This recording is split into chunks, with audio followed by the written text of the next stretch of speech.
하나님의 말씀을 봉독해 드리겠습니다. 에베소서 6장 1절부터 3절까지 제가 봉독을 해 드리겠습니다. 에베소서 6장 1절부터 3절까지 제가 봉독해 드리겠습니다. 자녀들아, 주 안에서 너희 부모에게 순종하라. 이것이 옳으니라. 내 아버지와 어머니를 공경하라. 이것은 약속이 있는 첫 계명이니 이로써 내가 잘되고 땅에서 장수하리라. 아멘. 오늘은 약속이 있는 첫 계명이라는 제목으로 함께 말씀을 듣겠습니다. 오늘도 하나님께서 예배드리는 우리 성도님들을 만나주시고 생명의 말씀을 통해 풍성한 은혜를 내려주시기를 축원합니다. 먼저 하나님께 기도드리겠습니다. 사랑이 많으신 하나님 아버지, 오늘도 저희들의 예배를 받으시며 귀한 말씀 주시니 감사를 드립니다. 이 말씀을 통해 저희들에게 하시고자 하는 하나님의 그 말씀 음성이 들려질 수 있도록 성령께서 전할 때도 또 들을 때도 도와주시옵소서. 듣고 깨달으며 행할 수 있도록 믿음도 더해 주시옵소서. 예수님의 이름으로 기도하옵나이다. 아멘. 오늘은 어버이 주일입니다. 근데 어버이날은 지난 월요일이니까 상당히 좀 날짜가 멀죠. 그냥 어린이날 어버이 주일로 같이 해도 될 텐데 왜 꼭 둘째 주일날, 어버이날은 왜 꼭 둘째 주일날 해야 될까? 생각해 보신 적이 있으신가요? 그냥 나눠서 하기 편해서 그렇게 했을까요? 그것이 아니고요. 여기에 분명한 유래가 있는데요. 지금부터 한 100여 년 전의 일이죠. 미국의 어느 조그만 마을에 아주 가난한 과부가 어린 아들 하나를 키우면서 살았습니다. 산 기슭을 일구어서 닭을 키우고 양계를 하였습니다. 밤이 되면 삭바느질을 하면서 하나밖에 없는 아들을 남편도 없이 열심히 잘 키웠습니다. 아들도 어머니의 은혜에 보답하는 심정으로 열심히 공부를 했고 어느덧 고등학교를 졸업하게 되었습니다. 수백 명 가운데 당당하게 1등으로 졸업을 하게 된 것입니다. 졸업식을 하는 날 졸업생을 대표해서 졸업연설을 하도록 되어 있었습니다. 교장 선생님으로부터는 대통령을 대신해서 수여하는 금메달을 받도록 되어 있었습니다. 그런데 어머니에게는 자랑스러운 아들의 영광스러운 졸업식에 참석하기 위해서 입고 갈 옷 하나 변변한 것이 없었습니다. 궁리하던 끝에 어머니가 아들에게 이렇게 말을 합니다. 얘야, 내가 너의 졸업식에 참석해야 마땅하지만 갑자기 급한 볼일이 생겼구나. 그래서 어쩔 수 없이 너의 졸업식에 참석할 수 없게 되어서 미안하다. 그 소리를 듣고는 아들이 울면서 매달립니다. 안 됩니다, 어머니. 어머니가 참석하지 않는 졸업식이 무슨 의미가 있겠습니까? 어머니가 계시지 않는 금메달이 제게 무슨 소용이 있겠습니까? 꼭 참석해 주세요. 어쩔 수 없이 그의 어머니가 졸업식에 참석을 했습니다. 그러나 자기의 남루한 옷차림과 새까맣게 그을린 모습 때문에 만에 하나라도 아들이 부끄러움을 느낄까 봐 일부러 사람들 눈에 다 잘 띄지 않도록 기둥 뒤에 몸을 숨겼습니다. 아들이 단상에 올라갔습니다. 멋있는 졸업연설을 했습니다. 그리고 그 목에 영광스러운 금메달을 걸게 되었습니다. 그 순간 아들은 단상에서 뛰어내립니다. 그리고 어머니가 숨어있는 기둥 앞으로 달려갑니다. 그리고는 자기 목에 걸려있는 금메달을 벗어서 어머니 목에 걸어드리고는 울먹거리면서 말을 합니다. 어머니 감사합니다. 이 모든 것이 어머님의 은혜입니다. 어머님이 수고하시고 희생하지 않으셨다면 어찌 지금의 제가 있을 수 있겠습니까? 모든 공을 자기 어머니에게 돌렸습니다. 이 사람이 누군가 하면 미국의 제28대 대통령이 된 윌슨 대통령의 이야기입니다. 그가 재임하던 1914년 미국의 국회에서는 5월의 둘째 주일을 어머니의 날로 정하게 됩니다. 거국적으로 어머니의 은혜를 기리게 되었습니다.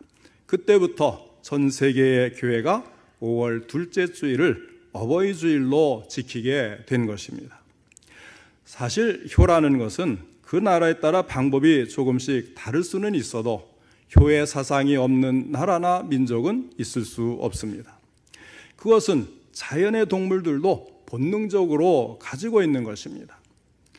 여러분, 모성애 물고기와 효자 물고기가 있다는 사실을 알고 계십니까? 연어는 깊은 바닷속에 살다가 알을 낳기 위해 하천에 상류로 올라갑니다. 그래서 알을 낳은 후에는 한쪽을 지키면서 자리를 뜨지 않는데, 이것은 갓 부화되어 나온 새끼들이 먹이를 찾을 줄 모르기 때문에 어미는 극심한 고통을 참아내면서 자신의 살을 새끼들이 쪼아먹도록 성장하도록 이끈다고 하는 것입니다.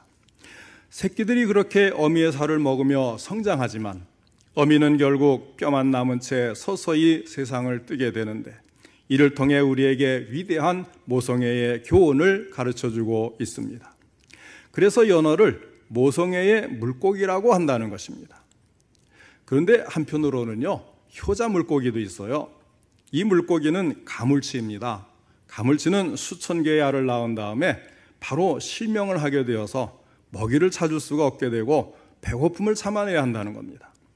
이때에 알에서 부화되어 나온 수천 마리의 새끼들이 어미가 굶어 죽지 않도록 한 마리씩 자진하여서 어미의 입으로 들어가서 어미의 굶주린 배를 채워주면서 어미의 생명을 연장시켜 준다는 것입니다. 그렇게 새끼들의 희생에 의존하다가 어머니가 기력을 찾고 눈을 뜰 때쯤이면 남은 새끼의 수는 10%도 생존하지 못하고 대부분의 어린 새끼들이 기꺼이 어미를 위해 희생한다는 거예요. 그래서 가물치를 효자 물고기라고 말한다는 것입니다. 동물들도 본능적으로 모성애를 갖고 있고 효도를 한다고 한다면 인간은 더욱더 인간으로서 효도해야 할 당위성이 자연적으로 존재하는 것입니다. 사람이 세상에서 어떤 경우에도 존경하고 받들어야 될 대상은 바로 자신의 부모님입니다. 여기에는 절대적인 당위성이 있습니다. 왜냐하면 첫째로 세상의 이치로 볼 때에 그래요. 왜냐하면 자기 존재를 여기 있게 한 절대적인 은혜를 입었기 때문입니다. 이 땅에서 받은 사랑이 있고 입은 은혜가 있지만 부모의 사랑보다 크거나 부모님의 베푼 은혜보다 더 큰 것은 없는 것입니다. 부부에 관계없이 독신으로 살아갈 수 있어요. 또 자녀 없이 일생을 살다가 갈 수도 있습니다. 그러나 부모 없이는 그 누구도 존재할 수가 없다는 사실입니다. 그러므로 어버이의 은혜를 알고 공경하는 사람은 축복을 받는 사람이 되어야 되는 것입니다. 다음으로 부모님으로부터 받은 은혜가 얼마나 큰가를 생각해 볼 때 부모를 공경하지 않을 수가 없습니다. 이 세상에서 나를 가장 많이 사랑해주고 진실로 사랑하고 변함없이 사랑했다면 그 사랑이 어디에 있겠습니까? 예수님도 그런 말씀을 하셨어요. 너희 중에 누가 아들이 떡을 달라 하는데 돌을 주며 생선을 달라 하는데 뱀을 줄 사람이 있겠느냐? 너희가 악한 자라도 좋은 것으로 자식에게 줄 줄 알거든 하물며 하늘에 계신 너희 아버지께서 구하는 자에게 좋은 것으로 주시지 않겠느냐. 이따금 뉴스에 보면 어린이날에 장난감을 훔친 사람이 붙잡혔는데 알고 보니까 전과자라고 곧바로 또 감옥에 또 들어가는 거예요. 왜 그랬는가 하니까 아이에게 줄 이 선물을 사줄 돈이 없어서 그걸 훔쳐서라도 주고 싶어서 그랬다는 거예요. 그래서 악한 자라도 자식에게 좋은 것으로 주려고 하는 그 마음이 있는데 그런 우리 부모의 그 사랑을 자녀들은 알지를 못한다는 거예요. 자녀들에게 좋은 것을 주려고 하였던 그 순수한 사랑이 바로 자녀를 향한 부모님의 사랑이었습니다. 그런 효에 대해서 하나님께서 강조하시는 것은 오히려 더욱 당연한 일이 아니겠습니까? 그래서 하나님은 인간에게 10계명을 주셨어요. 우리 기독교의 윤리 표준은 바로 이 10계명인데 1계명에서 4계명까지는 천륜으로 하나님께 대한 계명으로서 그 첫째가 너는 나 외에는 다른 신들을 내게 두지 말라 하는 것입니다. 또 5계명에서 10계명까지는 인륜을 말하는데 그 첫째는 내 부모를 공경하라입니다. 오늘 우리가 읽은 에베소서 6장 1절 이하에서도 사도 바울은 부모에 대한 효를 아주 강조하고 있습니다. 자녀들아, 주 안에서 너희 부모에게 순종하라. 이것이 옳으니라. 부모의 말씀을 순종하는 것, 이것은 인간의 마땅한 도리라고 하는 것입니다. 내 아버지와 어머니를 공경하라. 최대로 높이 공경하라는 말씀입니다. 성경에 보면 원래 공경한다는 말은 하나님께 해당이 되는 말이에요. 그러니까 부모님을 섬길 때 공경하라고 하는 것은 부모님을 마치 하나님을 섬기는 것처럼 우리의 마음을 다 해서 받들어 섬기라고 하는 것입니다. 이것은 약속이 있는 첫 계명이니 이로써 내가 잘되고 땅에서 장수하리라.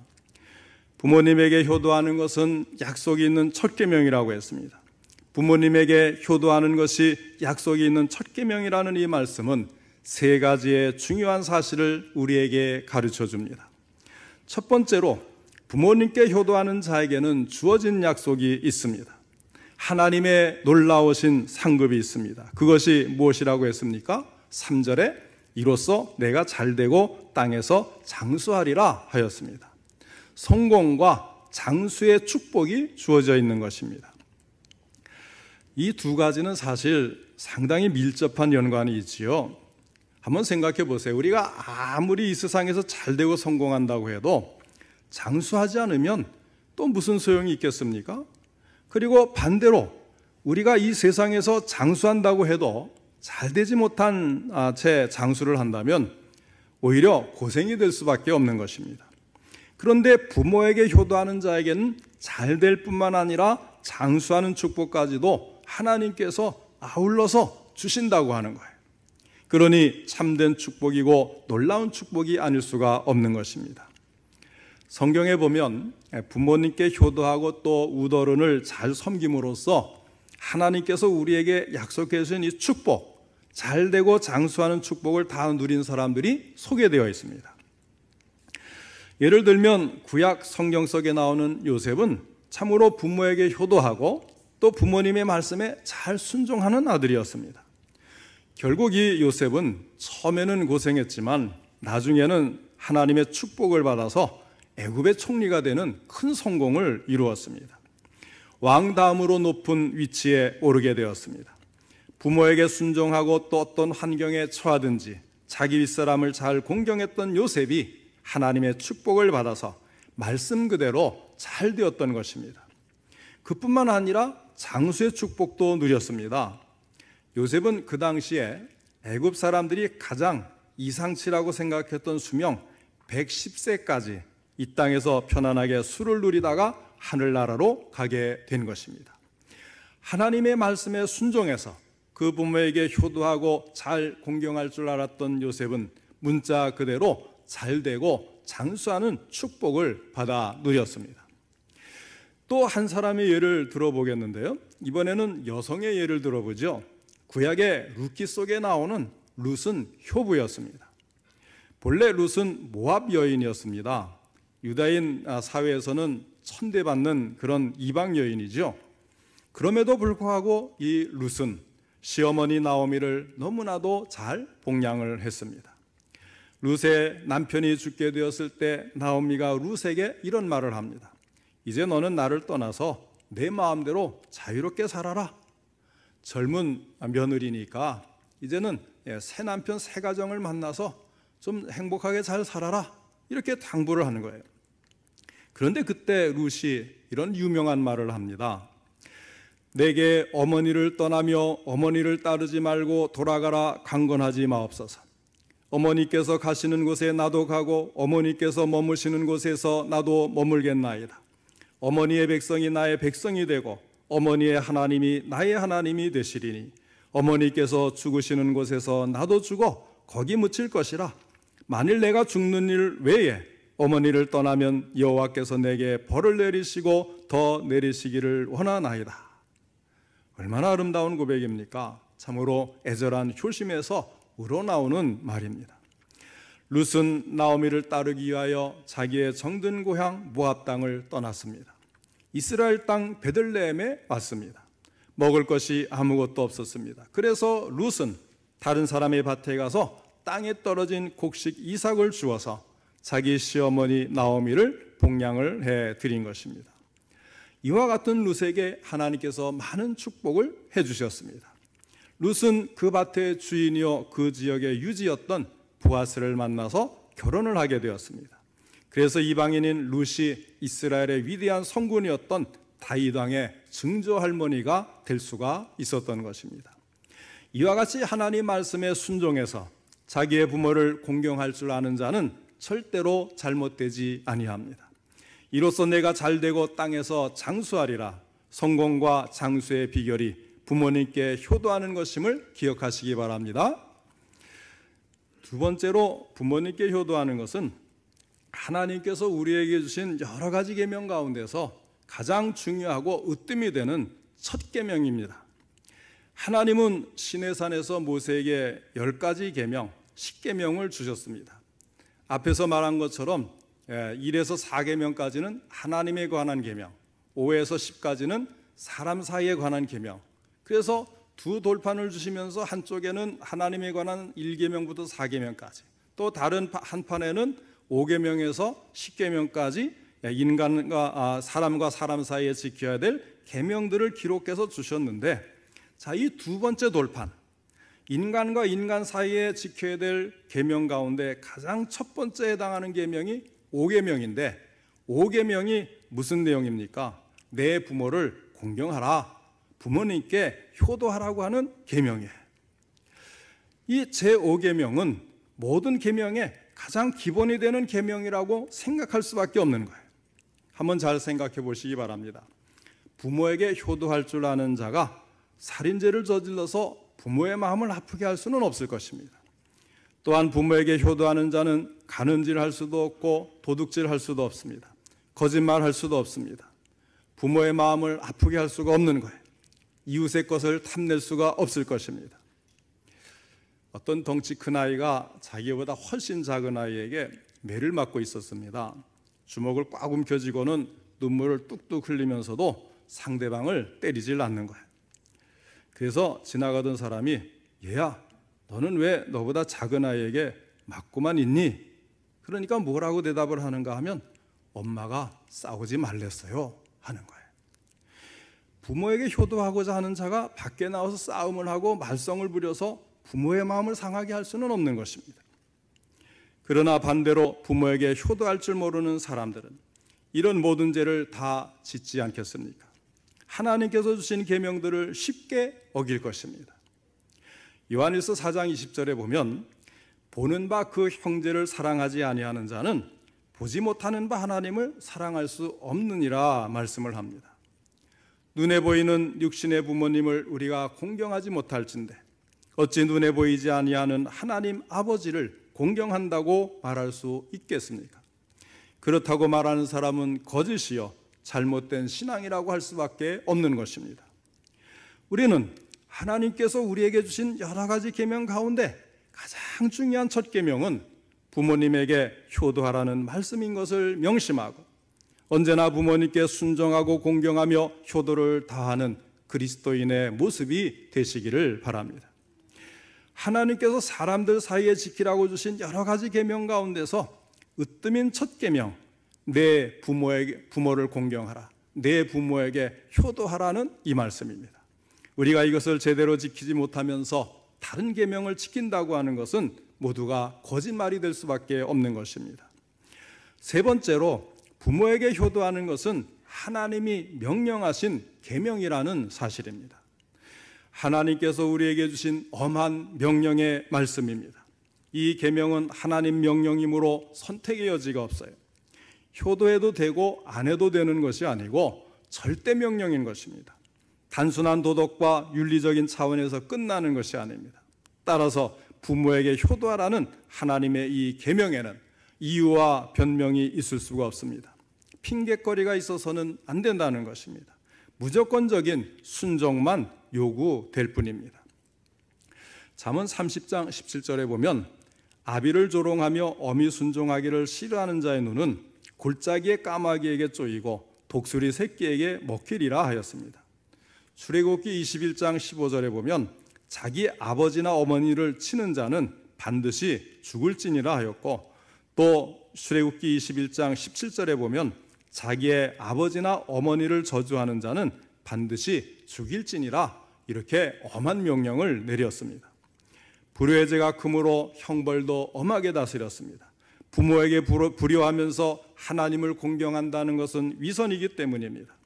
자기 부모를 모시지 못하면서 하나님을 아버지로 모시고 어떻게 살겠습니까? 때로 우리는 세상에서 큰 사업을 하든지 교회에서 하나님의 큰 사업을 하든지 그것을 핑계로 부모에게 불효하는 것을 합리화하기도 합니다. 오죽하면 그런 말이 있겠어요? 잘난 아들은 국가의 아들, 돈 잘 버는 아들은 사돈의 아들. 누가 내 아들입니까? 못난 아들은 내 아들. 그러나 예수님은 공생애를 시작하기도 전에 부모를 순종하여 받드셨어요. 십자가상에서 못 박히셨을 때에도 그 어머니를 요한에게 부탁하셨습니다. 십자가의 그 큰 일을 하면서도 어머니를 향하여 순종과 공경을 다하였습니다. 우리에게 그 어떤 것으로도 핑계하지 못하게 하셨습니다. 부모에게 효도하라고 하는 것은 하나님께서 우리에게 주신 엄한 명령입니다. 여기에는 그 어떤 이유와 변명도 있을 수가 없는 것입니다.